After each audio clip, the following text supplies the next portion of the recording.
Hey folks, welcome to the channel. If you wish to fix error 0xc000021a, then let's look at the solutions. First solution will be is to unplug your peripheral devices, that is the external devices connected to your computer through the USB ports. That could be your printer, your scanner, the mouse, any external device that is connected to your computer.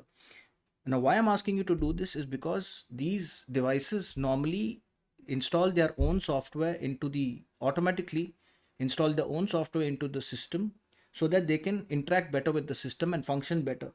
And sometimes what happens is these drivers they corrupt the system, or they themselves have corruption in their code.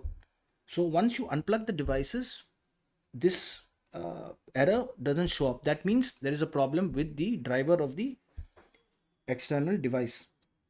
The second option, if that doesn't work, is to do a system file check of the system. So what we can do is go to command prompt, right click, run as administrator, yes, type in sfc space slash scan now and press enter, and that should resolve the problem. If that doesn't resolve the problem, we can update the device drivers through Windows. For that, we need to right click on Start, click on Settings, and click on Windows Update, Advanced Options, Optional Updates. And if there are any updates for any drivers here, it should appear here, and we just press on Update and we restart the computer. That should solve the error.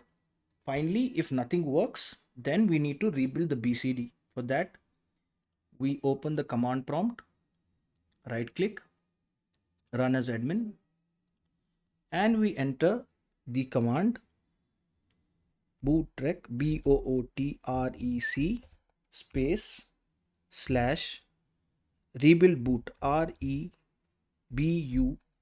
rebuild bcd. So rebuild bcd rebuild bcd and press enter, and that should resolve the error for good. If this video helped you, then please subscribe to the channel. Enjoy your day.